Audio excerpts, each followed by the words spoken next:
Greetings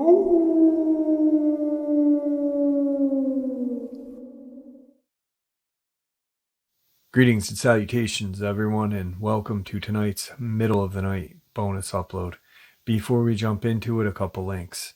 As you all know, I rely on Patreon, PayPal, channel membership, and the merch to help the channel to continue to grow and go. Links to Patreon, PayPal, and channel membership is in the description below. Merch is displayed directly under the video. Also, Dogman Frightening Encounters, Volume 1 through 3, the audiobook version. They were written and researched by Tom Lyons, narrated and produced by me, Jeff Nadolny.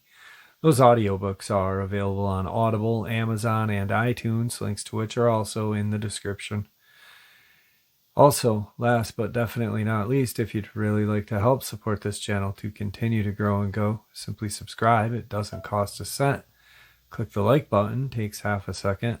If you don't want to miss out on any of the informative uploads I put out daily, click that bell icon, and folks, please leave a comment. Why? Well, because all these things really do help this channel to continue to grow and go. And yes, folks, they definitely do matter. Now, everyone, I have taken far too much of your time. Let's jump into tonight's middle of the night bonus upload, shall we?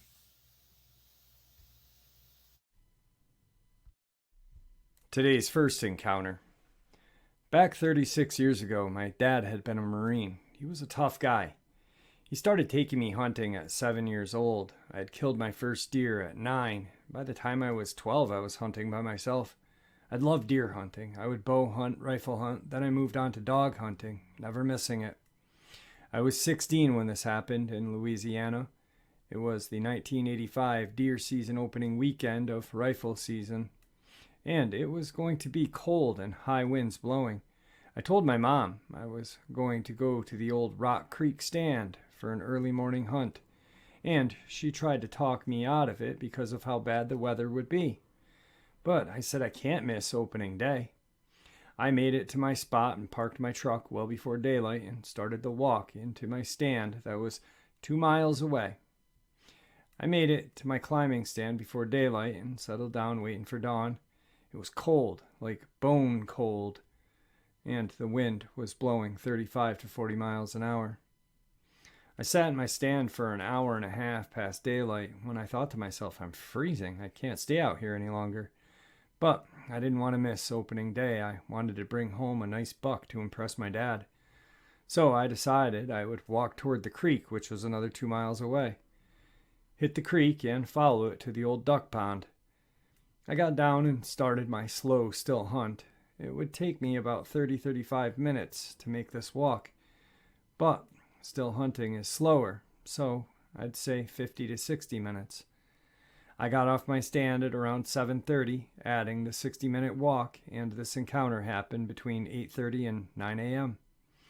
I believe the very high winds and walking through the old bluff made it to where I could not be seen or smelled.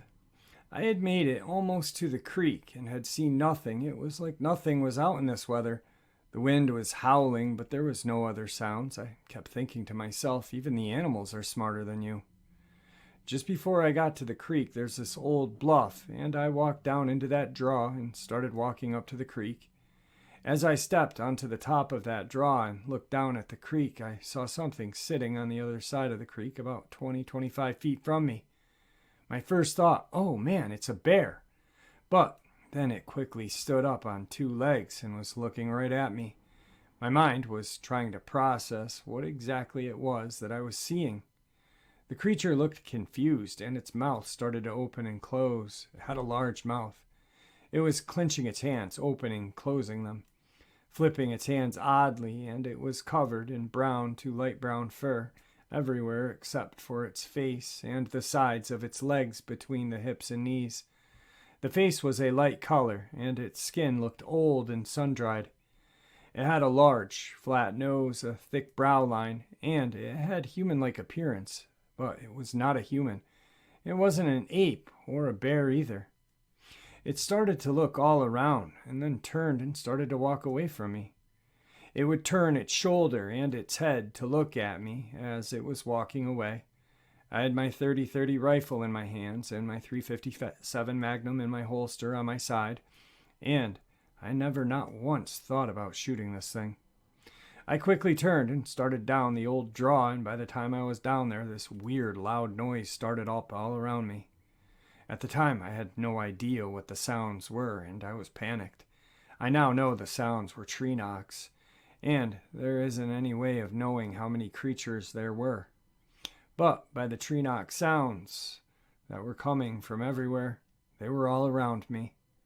I had 4 miles to make it back to my truck, and I remember I was scared, real scared. This thing could have snapped me in half.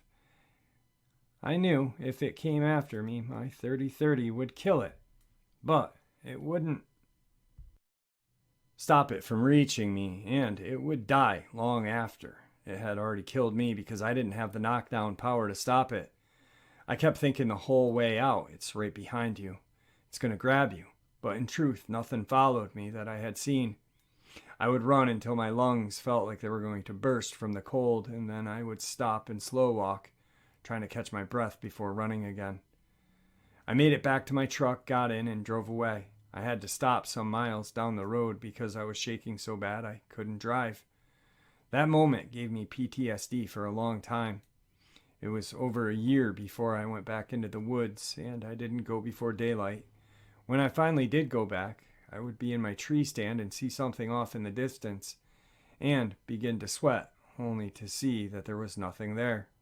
I was traumatized, but I never understood why. The creature didn't attack me. It wasn't even threatening to me. Back then, there wasn't any help for PTSD. I didn't go and see a doctor. My dad was in Vietnam, and I talked to him, and he told me things he saw in the war had given him PTSD as well. But he was told PTSD was an outward expression of an internal struggle, and with family support, I would get over it, and I did. I then started wanting to see this creature again, and I just knew that one day I'd get my chance. I never did. 36 years of hunting, camping, and fishing the swamps and lakes of Louisiana, and I've not seen so much as a track. When I went back hunting, I kept my 30-30 at home and used a 300 Magnum for a long time. And then I went to the 270 rifle after seeing what a 300 Magnum did to a deer I was hunting. Too big of a rifle for deer, not big enough for a Sasquatch. I wasn't hunting this creature. The larger rifle was more for my feeling safer. I wouldn't shoot this creature unless it was a life or death situation. Well, that's my experience. Take it or leave it. Either way is fine by me. I'm not trying to convince anyone that Bigfoot's real. I'm just telling you guys my story. I swear what I just wrote is true, and to the best of my memory. I have no reason to lie or make up such a story, and I've not told this story for 35 years. It has been such a relief to finally tell what happened to me on that deer hunting trip. A second encounter. This encounter occurred on February 2nd, 2016, between 5 and 8 p.m. in Pullman, Washington. I was living in Pullman, working and completing graduate degrees at Washington State University. I know the exact date because I have a habit/hobby of writing bad poetry. And so when some phrase pops into my head that I want to write down, I jot it in the notes on my phone. That day I wrote, and this is true, I'm afraid to walk alone, afraid I'll meet the devil on the road. Until writing this, I had honestly forgotten about this strange detail of the story, which in retrospect is probably the least explainable aspect, as it implies the encounter was somehow more than coincidental. Pullman is a small college town that is extremely walkable. For anyone who may be hearing this is familiar with the area, I commuted on foot daily from Lamont Street to Military Hill, down the walking/biking path, and up College Hill via Stadium Way, mostly to campus. So I would walk down a hill through a valley on the bike path and up a well-lit hill into a college campus, taking about 45 minutes. Some other relevant details about Pullman are that it is extremely isolated, surrounded by rolling wheat fields, to an extreme degree of deforestation, basically solely populated by local townies and undergrads. The sun goes down famously early in any season but summer. Drunk undergrads are common, but very uncommon far from College Hill, where the encounter took place. It's not enough of a town to have a homeless population, and drifters are few and far between. To the point, I was walking home that evening in the dark as I had 100 times before. Upon reaching the nearly base of the street that I lived on, where the bike path would lead up to a nearby road, Grand Ave, I saw the form of a humanoid crouched in the path ahead. While the road is somewhat lit, the bike path is down a small berm from the road and is very poorly lit in this spot. From about 60 feet out, I began to feel fear, as I could not make out much more than the form. About 30 to 40 feet from the crouched form, I stopped. I think if the figure was wearing clothing or had human skin of any shade, it would have caught more light. Instead, it looked too large to be a human. Its back was too curved, its head too far forward, and though I saw no evidence of fur, the context suggested to me very heavily that it was fur-covered. My inner dialogue ran through the options, and nothing made sense. If it was human, it was a very tall man crouched over as if balling himself up in the road, back deeply arched over. If it was not, it was humanoid, and something people do not generally believe exists. Those are really the only two options. I began to have a fight or flight response. I said, "Hey," at a moderate volume, something like 2 or 3 times. The form moved. It looked like it was turning its head toward or away from me. I never saw its eyes or any kind of light catch it.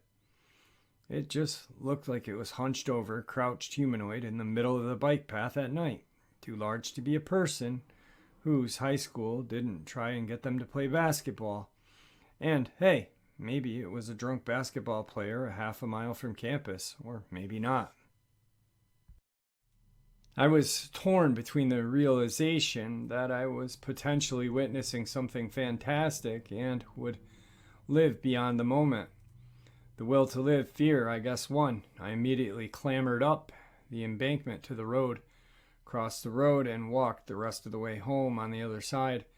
The height difference, darkness, and existence of the berm kept me from seeing the form any further. I walked up the hill to my apartment, locked the door, and reflected on the bad poem line that I had jotted earlier. I wondered if I was being followed by some evil creature and would be further haunted. Nothing else happened, and it would become a funny story I told my friends in town. I don't know if this experience and its details may be useful to anyone, but I wanted to offer it up. It's true. It happened. I have no explanation for it. Even if it was a human. It's a strange coincidence with the note. Maybe the most likely scenario is a stressed out graduate student hallucinating. I don't know. Today's third experience. This happened a few months ago during the summer of quarantine. I was running through a wooded trail in my area. We have pretty good woods here. I was jogging, hoping to see some wildlife, maybe a deer or something similar. We have a lot of deer in our area, so it's not too far-fetched. I understand this may seem odd and weird, but it's true. I was alone at the time, wearing a black tee, gray joggers, running shoes, plus a light neon orange vest to dissuade any hunters in the area. Less of a serious thing than a precaution. I was jogging, and I had earbuds on while listening to some tunes, less intelligent on my part, yeah. I passed by a pond, and I slowed down because lying there, right, are 2 bodies. One looked like a coyote of some sort, the other was a deer. There were lots of flies all around. The coyote was untouched except for the killing blow to the stomach, but the deer was ransacked. And I go closer to the bodies out of sheer curiosity, and neither have rigor. which seems extremely odd considering it was afternoon around 4 p.m. and sunset that day was like 7:30ish. For those who don't know, rigor mortis is when the body stiffens up and the joints can't be moved. This happens to all animals. Rigor takes anywhere from 2 to 12 hours to set in. 2 to 6 for the lower extremities, 6 to 12 for the entire body, like the chest, neck, torso. These things were floppy. That immediately got my guard up, as that means they had died within the last 2 hours by something large and dangerous. Given that fact that the coyote's stomach was slashed open and visible, I sort of just brushed it off. But take out an earbud so I can keep one ear open while enjoying my music. I keep running and I start thinking I'm hearing panting and footsteps behind me. But then my rational brain realizes, oh, that's what I'm doing, breathing hard and running through a forest with freshly killed dead animals near me. So I start picking up my pace. What happened next stuck with me. A branch broke behind me, something that I simply ran by and didn't step on. It snapped like something stepped on it. So I stopped panting and held my breath. I still heard the panting, so my mind went, oh my God, but it was fairly faint. I thought, well, whatever's behind me will outrun me, so I can come to a stop, heart pounding, pulse racing. I turned around slowly, and there's nothing behind me. But I do see a dark-haired, clawed foot coming from behind a tree. This was not a bear's foot. It was splayed out, with claws on each toe. There were 5 toes, I remember. It was also larger than my foot. I'm an American-sized 11 men's. I whip around and start sprinting. I hear whatever it was start to run too. I get to the end of the path, near a main road with cars going down it. I get to the edge and turn around. There it is. Some sort of dog-like, wolf-like man. Had no tail, and it was on all 4s, with very dark brown, maybe black hair. The ears were straight up like a Doberman's. The eyes were yellow. The animal was very muscular, in general. Not super toned, but like naturally toned. I could see the muscles on it. It reared up on its hind legs, and this creature was way over my head. I'm 5'11". It was probably 7.5 feet tall. I'm almost certain this was a werewolf or a lichen/dogman. I'm from the Northeast, Maine, New Hampshire, Massachusetts, Vermont area. Today's 4th experience. This one's a doozy, and it still bothers me to this day. I was in high school at the time, and it was around 1 a.m. on a Saturday night. Me and my best friend were just hanging, playing some League at the crib, when we get a call from our other friend who was too drunk at a party and needed to get picked up. Whatever, we are sober, and he's gotten us before, so we set out. We pick him up and throw him in the back seat and begin our journey home. We live kind of out in the country, so it's a bit foggy and no other cars are on the road. When all of a sudden, as we come around this turn, we see this animal thing. A ball of reddish-brown fur just hunched over in a ditch on the side of the road. I thought it was maybe an injured bear or big-ass wolf, so I slowed down to a creep and blast my high beams. This thing proceeds to turn its head and look straight at us, beady little red eyes, pointed ears, and a snout a lot like a wolf.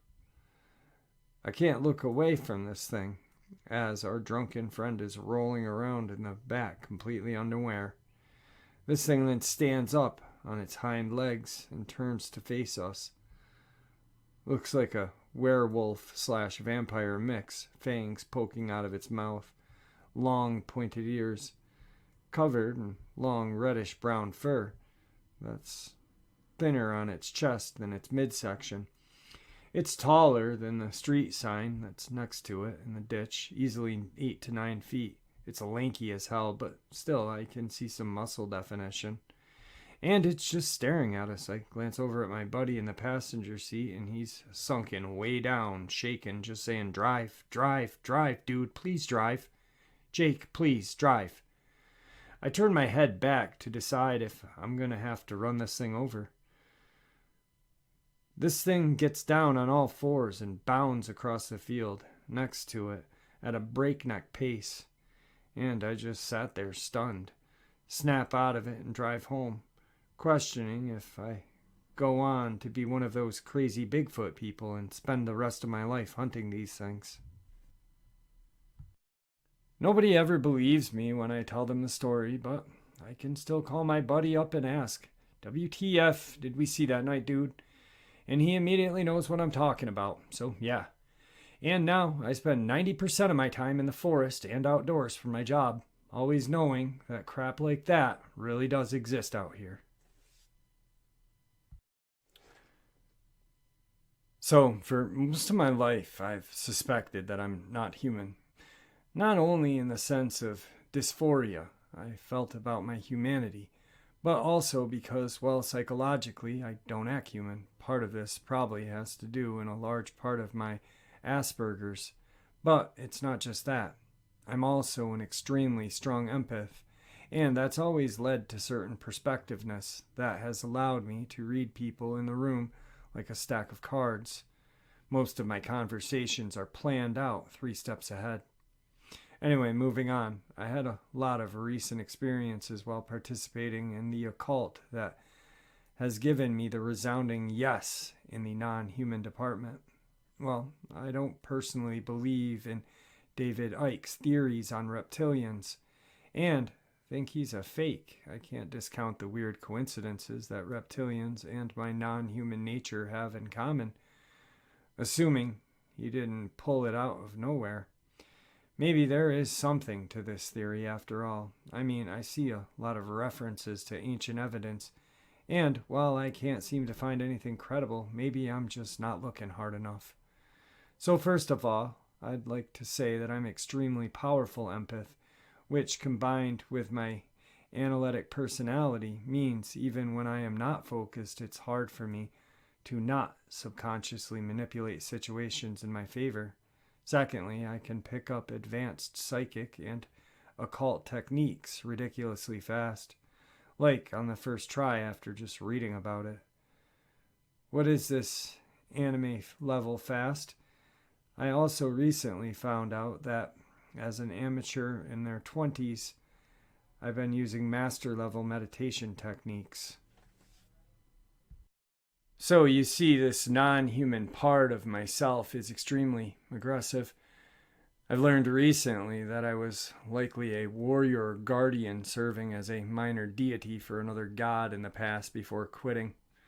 I then proceeded to incarnate as a human out of spite, and I'm pretty sure I picked this body because of its bloodline.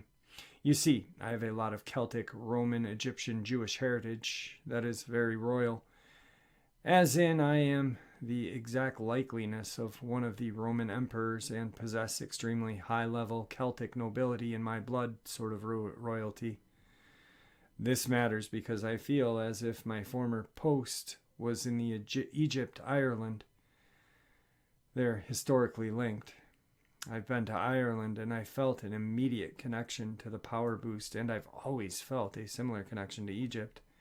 For some reason, I've always been extremely attracted to the god Anubis, and the first time I saw the god Sobek, I had an instant bro connection, which led me to write a short story about someone who he incarnates ironically. Then there's the fact that all of my dreams have typically taken place in underground locations, had underground elements, or possessed no windows.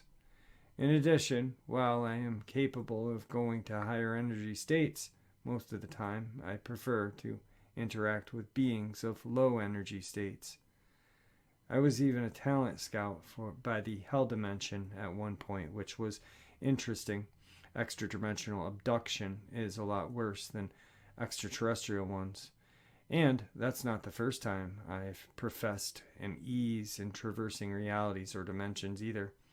Also, while I would never hurt anyone not asking for it, the descriptions of reptilians having a more feral personality seem to fit me very well. I have what I like to call a berserker rage mode, in addition to thinking much more psychopathically than most humans. Also, ironically enough, shapeshifting has been my number one goal with the occult since day one. I had an amateur past life regression session where I saw myself in a Celtic looking location covered in green scales with black tattoos all over me, living in a hut by the river. At some point, there was a war and I killed one of my human buddies at the Egyptian looking obelisk that reappeared in some sessions dealing with other stuff. Interestingly enough, I later learned obelisks are sacrificial in nature, which is how the whole murder thing sort of came off. I also had a spiritual attack, which I managed to ward off when I was 5 or 6 by an unknown spiritual entity. Looking back on it, I'm pretty sure it was preemptive trying to kill me. So, what do you think? Am I crazy? Am I a reptilian? Or am I something else? Real quick, guys, what do you think?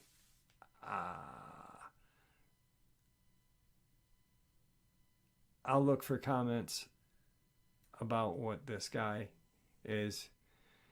I don't know if he's what he claims to be. Part of me thinks he's kind of nuts, because if he was who he said he was, he would know what an obelisk was, wouldn't he? I mean, he wouldn't just say, later I learned what an obelisk is. Because, like, if you are what you claim you are, you'd know. All right, folks, some just absolute horrifying experiences where these creatures do lure people to a kill zone.